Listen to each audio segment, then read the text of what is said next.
Dragi moji prijatelji su uređeni. Moje drugarice Nađe, s kojom se poznajem još od vrtića, je obolela od teške i retke bolesti. Do juna 2013. godine Nađa je bila veselo, živahno i sasvim zdravo dete. Nađa je još uvek nasmejana i veoma hrabra, ali sa samo 9 godina boluje od retke i teške bolesti koštane srži. Budući da već jako puno vremena prošlo od početka dijagnostike, da kažem, Nađino stanje se dosta pogoršalo. To se ogleda u tome da je ona praktično danas zavisna od transfuzija. Trombociti koji služe da zaustave krvarenje, oni padaju i do nule i bukvalno se samo veštački, fizički dodaju zahvaljujući separacijama koje radimo na Institutu za transfuziju krvi. Za ovo retko i teško oboljenje postoji svega nekoliko centara koji sa uspehom rade transplantaciju. Jedna od njih je klinika u Frajburgu. Pored potrebnih 300.000 evra i vreme za Nađu je veoma bitno.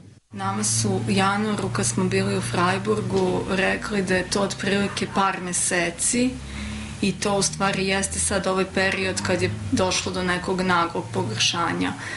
Njoj bi transplantacija trebala da se uradi u da kažem, urgentno brzom vremenu, da kažem nekih, mesec dana je neko vreme koje možda mi imamo.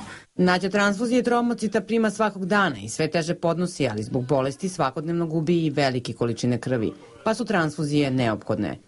Nađa ide u osnovnu školu Ivo Andrić, ali je zbog bolesti primorana da često odsustvuje sa nastave.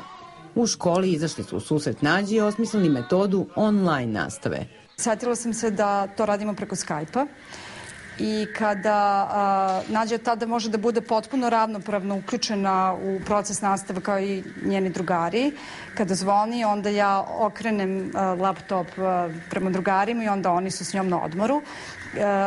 Jedino je to što ne možemo na fizičko zajedniče, sve ostalo, sve je ravnopravno uključena. Nađina transplantacija ne sme da čeka.